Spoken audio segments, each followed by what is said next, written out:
Whoa. Chapter 16, Socio-Emotional Development and Middle Adulthood, my favorite age, 40s, 50s, early 60s, the first half of 60s. So we already did the physical and cognitive development in chapter 15. Now we're going to do, I got my notes up here. Now we're going to do chapter 16, socio-emotional.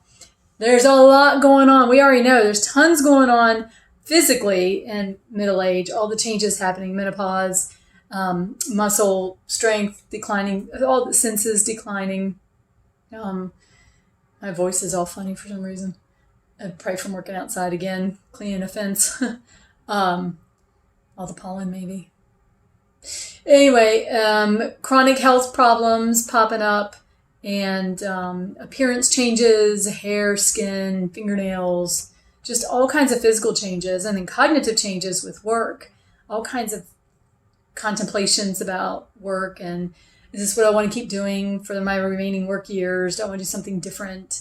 Am I going to retire early? Am I going to reach for the highest position I thought I was going to be in? All kinds of decisions and thoughts and evaluations to make about work. And then memories changing a little bit. You may notice that your middle-aged students in your classrooms take a little bit longer to learn something. They talk about studying more than you guys do, the younger ones, and it's true. So they're not just pulling up excuses. So lots of changes happening, religious changes due to mortality and, death of friends and family. So that was some of the physical and cognitive stuff. Now we're looking at Erickson, still Erickson. We will get him through late adulthood. And Erickson is that fork in the road, is generativity versus stagnation. So they're all about being able to pass on advice and their experience to the next generation. They love it. They need it. That's what it's all about for middle adulthood. They've been through a lot. They have a lot of tools in their toolbox. Remember we talked about crystallized intelligence increasing. So they have a lot of life experience. I don't have any makeup on. And they have a lot to share. They've been through a lot. They know how to handle a lot of things. So they love to do it. So generativity is helping out the next generation. And if they have children and grandchildren, it's pretty easy for them to do because they just have to be involved in their life and they're meeting their need for generativity. Erickson says if you don't have kids, then it takes a little extra effort because you're going to have to go out of your way to make sure you meet that goal. Now, it might be you do it through church. Yeah, that's nasty. Through church, like volunteering or working with younger people. It could be in your community somehow. It could be the kind of job that you have. If you're a teacher, it's automatically built in. Some people change jobs because they don't feel like they're meeting their generativity needs. They are stagnating, which is the opposite. Sometimes it's called self-absorption. If you look it up online, it'll sometimes call it that.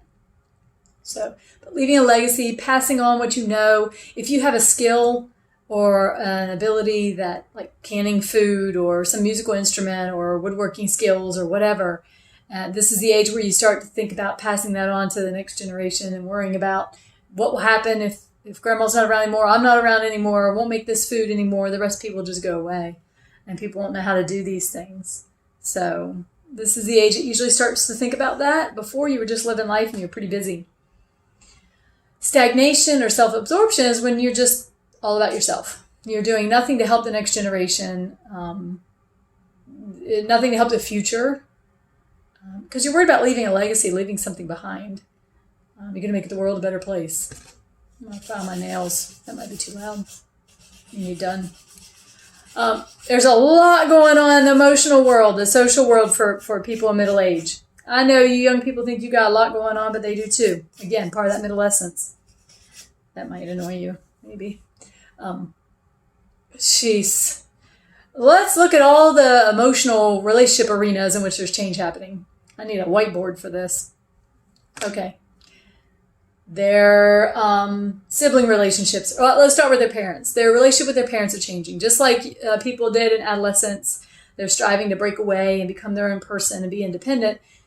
There's changes in the parent-child relationship now too. It's just that the child before was the teenager. Now the child is the middle-aged adult. So their parents are older and they might be finding that they're in a caregiving role, caretaking role, a decision-making role for their parents they've never been in before. The roles sometimes can be reversed, and the middle-aged children are having to make decisions for their parents and take away their driving privileges, or maybe take control of the checkbook, take control of their medical health. It can be a really significant time of change in the relationship dynamics. Yep. So that's a big change. Then we have spousal relationships. For adolescents, it'd be boyfriend, girlfriend, or romantic in whatever way. There's romantic changes in relationships at this age too. It's actually a peak time for divorce, because sometimes people think, well, this is the youngest I'm going to be. So if I want to get out there and meet somebody else, I better do it now. Maybe because the kids have left home and the parents look at each other like, ugh, who are you? We don't really like to do anything. We were just taking care of kids. It could also be, it's like work, because it could also be a time of great satisfaction. When the kids leave home, that empty nest idea, we don't see that much anymore because moms have an identity outside of parenting. A lot of them do. So that's kind of going away, where they've spent their whole life being a mom and nothing else, and they feel like they've lost some of who they are when the kids leave. So it might be a time of freedom, that, yay, the couple gets to do the things they wanted to do again. Some of the stress and burden of their life is lifted, and they don't have a lot of childcare anymore. So that it can be a good time for relationships. So it just kind of depends on the person. But their love relationships are changing. Their relationships with their adult children are changing. How much are they going to be involved? How much are they going to have a say? These kids, are not kids anymore. They're leaving home. They're getting married. They're having their own kids. So not only do you have to deal with them being adults and maybe making decisions that you don't like and you don't have any control, but then they marry somebody you don't like. Then they have kids. So now you're connected to their spouse's parents and family. So they're bringing in all these new family members into your family, and you might not like them. So that's a whole new level of stress, right? A whole new issue. So relationship with their children are changing. Relationship with their siblings are changing. We usually become closer to our siblings in middle age than we were in early adulthood. In early adulthood, we're busy. We're out working, getting married, having kids. We're busy. We're moving around. We're advancing in our careers. We kind of lose track of our siblings, potentially, and move away. But middle age brings us back together. Why do you think that would be? That noise bothering you? Trying to multitask. You're right, because their parents are aging and they need help taking care of them. Now they're having to make decisions about their parents. They have to interact. Maybe their parents are dying or died. So now they're talking when they wouldn't normally be talking. They're having to communicate more. So they're usually closer in midlife. And it'd be, too, because, those children aren't draining on them anymore and taking away their time. So now they have the ability to see their siblings more. They're just not burdened with a lot of the responsibilities they used to have in the busy, busy, busy time of life. Middle age can be very busy. Don't take that wrong. It absolutely can. Some people, this is where they're at their peak in their career. And so they got a lot of responsibility. They're very busy. But it also, with the childcare stuff, usually gets calmer. Now we're having kids later.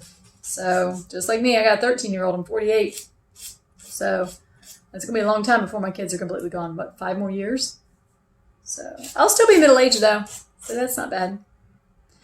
All right. So other relationships. Friendships become more important now. In early adulthood, we don't usually make friends very much.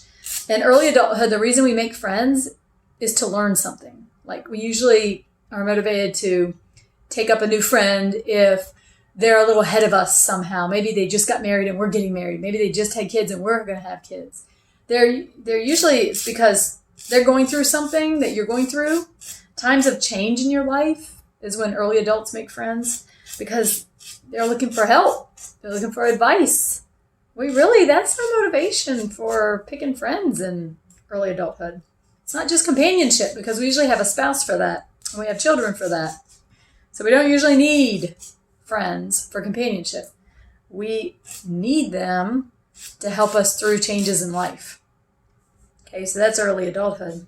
Middle age is different. Middle age, well, we're kind of going through, obviously, lots of changes again, so motivation might be kind of similar, but we have more time for friends than we did before.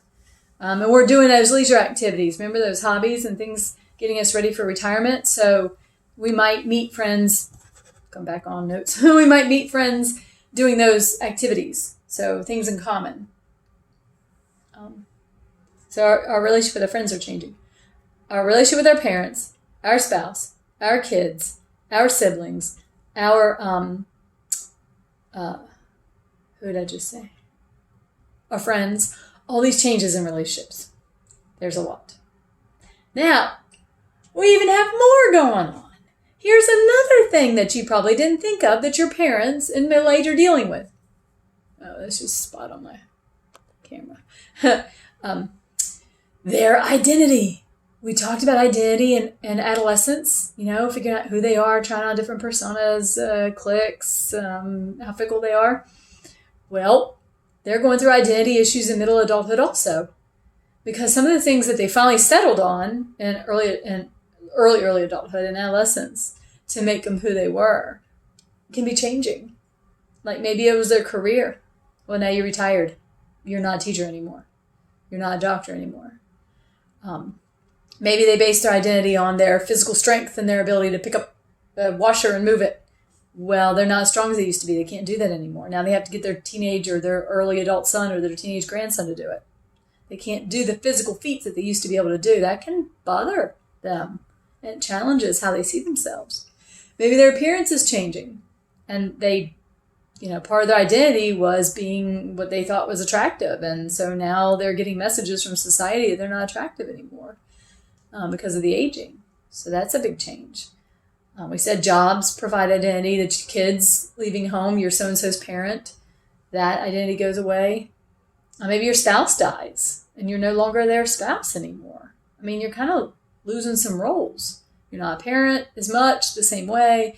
You might not be a spouse anymore. You might not be a child. Your parents die. So there's a lot of challenges to how you see yourself. So identity is a big issue for middle age. Yep. And another big factor in middle age for emotional life, they're recognizing for the first time that they're going to die and that they have more years behind them than ahead. It sounds morbid, I know, but, early adults, imminent death, nope. It's just by accidents. Remember, number one cause of death for early adults is accidents. Number one cause of death in middle age is chronic illness. The stuff that you have, the diagnoses that you have, your friends have, people are dying from it. So it becomes real. And you start to think about how many good years you have left. It doesn't seem as infinite as it used to. So now you make plans. Now you think about that. You consider that. But that's a challenge. That's a big deal to think about how many years you have left versus, how many years behind you in the past. With all this change happening, you would absolutely think, of course, midlife crisis exists, right? I'm sure, and I usually do this and we can, but you have family members that you swear in the middle of a midlife crisis. You know they are. They're buying cars, they're boats, they're dressing differently, they're going out, they got a divorce, they are spending money, they're just acting in ways that you consider irresponsible and shocking. But that's what a lot of people think of as a midlife crisis. Now, if realizing that you have not as much time left as you thought, and that if you had things that you've always wanted to do in your life, you better get them done and you better do them, and you've got the money to do them and the time to do them, and you do them, how's that a crisis? That's your parents, your aunts and uncles, your grandparents who you think are having a midlife crisis and you want to just kind of laugh at them and make fun of them. They were you. You have goals, right? Oh, yeah. You have things you want to do. Oh, yeah. You have interests. Mm-hmm. And maybe you're really busy right now going to school and working, so you don't get as much time. But just a couple years ago, you had hobbies. You had things you liked. You have hopes. You have dreams. Well, guess what? You'll go to school. You'll get a job. You'll get married. You'll have kids. You'll get a house. You'll have cars. You'll have responsibilities. You will load yourself down with responsibilities.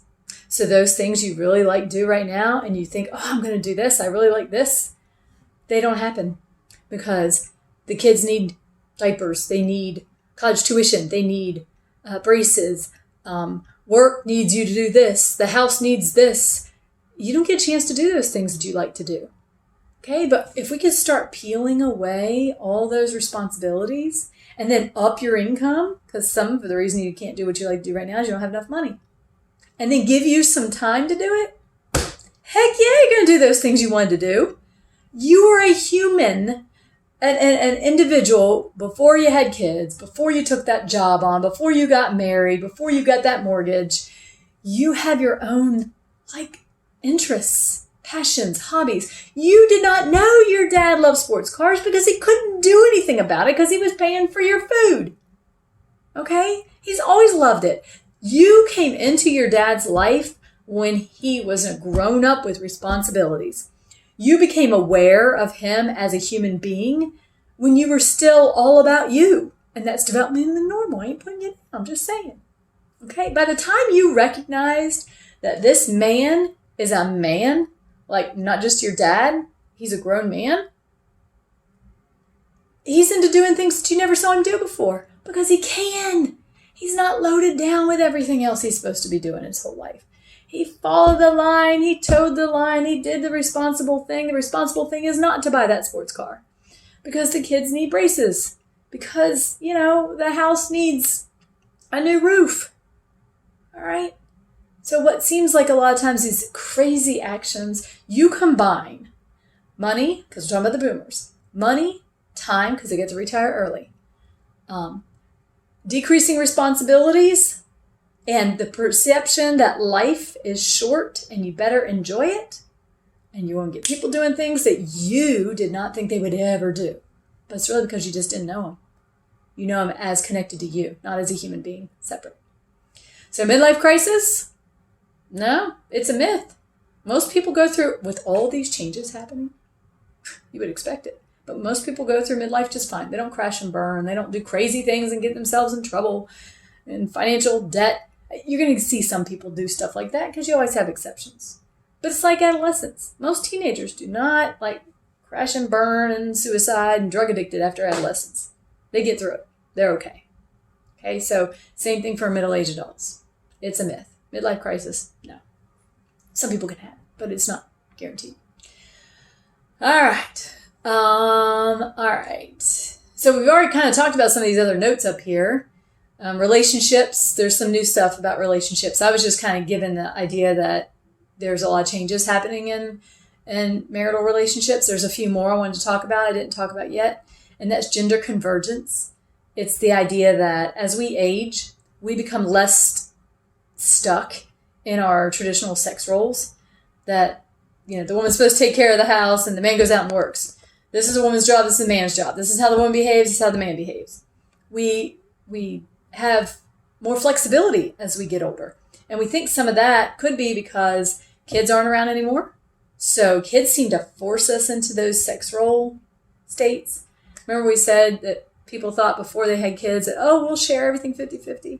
Then the kids come, and all of a sudden the woman's doing all the caregiving and the guy's playing, right, with the kids, kind of thing. We talked about that. It forces us into these sex roles. So then after the kids leave, then we can kind of come back again and converge and blend and come back to a middle road for our gender, which is how we behave according to our sex. Men become more emotional, express more love, affection. People complain all the time. Boy, Grandpa was never that nice to me. He'd always whoop us. Now you guys get away with everything. Grandchildren get away with everything. He's so lovey and, don't be so hard on him. Just let him have it. Wasn't like that with me. So men tend to become more emotional, more compassionate, more empathic, more affectionate. And you might notice that Grandma, she's standing up for herself. She ain't taking any bull. Grandma's been quiet her whole life. Grandma's been the dutiful wife. She's not expressed her opinion very much. But you may notice now she fights back. She argues. She stands up for herself. She states her opinion. Same thing. Kind of coming toward the middle. Okay, so some of it could be because kids have left, so the forced roles are gone. Another reason could have been shifting hormones. We have decreasing estrogen and decreasing testosterone. That's girl and boy hormone. if we have decreasing hormones, maybe we're not biologically as strongly, in those sexes, and so we have more flexibility. We just aren't so polarized. Another one could be just the changes in society. Women, speak their mind more. So the middle-aged women have learned, they've come up through seeing sign of the times and changing times and say, okay, well, I'm supposed to be able to stand up for myself. Their adult children are telling them to do it. Their grandchildren are telling them to do it. So, hey, maybe I will. And maybe the dad, we definitely encourage men to be way more involved in childcare and express their feelings and be compassionate and thoughtful. And so maybe it's just cohort effect. They just happen to be aging through this shift in society. Maybe they're just more realistic about their expectations. They just understand that the man's not always going to be the strong, tough man. The woman's not always going to be the nurturing, supportive one. Maybe there's just more understanding of that and realizing these are people and we have all these variables inside of us, all these characteristics. Maybe they're more comfortable with each other, so the woman can express her opinion more and he feels more comfortable being vulnerable or emotional. Maybe it's coming to the end of life thing again. The guy's got regrets for, being the disciplinarian or working all the time, so he wants to be around the kids and grandkids more. Family's more important. She regrets not standing up for herself, so she's doing it now. Who knows? There's a lot of possibilities. Next section in your notes, we talk about aging parents. We already talked about that you might be switching roles. I think it's interesting that the quality of the woman in midlife, how happy she is with her life, seems to be related to her relationship with her mom. Mothers and daughters are the closest parent-child combo in adulthood. Okay. In fact, the husbands of the wives will spend more time with the wife's family than his own. Now, there's exceptions. Distance, relationships, availability, stuff like that. But did you spend more time with your mom's mom in that family? Probably. You're going to have exceptions. So moms keep connected, or women keep connected with their mothers, so that relationship keeps going, and the grandchildren and the spouse are often more in line with them than his parents. And that can be frustrating for his parents. You always go to her parents' house. But girls, ladies, in midlife, you need to have a good relationship with your mom, because how happy you are with your midlife seems to be related to the kind of relationship you have. So, all right. Adult children, we already talked about that. We might be surprised by how dependent they still are on us. We don't have an empty nest anymore. It's called a swollen nest because they come back. And they come back with their spouses. They come back with their kids. So they blow up the nest. And, there's been some evaluations trying to figure out how do the older parents play into that. And one thought was that they have bigger houses than they used to. So there's room for the adult children. And in the past, the houses were smaller, so there wasn't any room. But now it is, so it makes it easier. It's just an interesting idea. But that creates a whole new thing when those adult children move back in. Oh my goodness. It is different than when they're younger. Now we got to figure out, okay, boundaries and who does what. And it's just weird. I got a 20-year-old and 18-year-old live with me, and it's a little strange. So that the other stuff I have in here in the notes, that was some of that was stuff I forgot to put in the physical and cognitive stuff. We said it, but I don't think it was in the actual physical notes. And now they're just shoved in here in the cognitive thing. But middle-aged people, extremely aware of young, old polarity. We talked about that the other day, about they're very aware of aging and the difference between being young and being old. And so that's the boomers right now. Remember plastic surgery and all that kind of stuff. Women are more concerned with facial appearance than anything else. We talked about that, the changes in their face and their skin and their neck. Very sensitive to that in middle age. And then we already talked about antioxidants, plastic surgery, Botox. That all came from the current middle-aged people who are now moving into late adulthood, 65 plus. I think that's it. So, bye.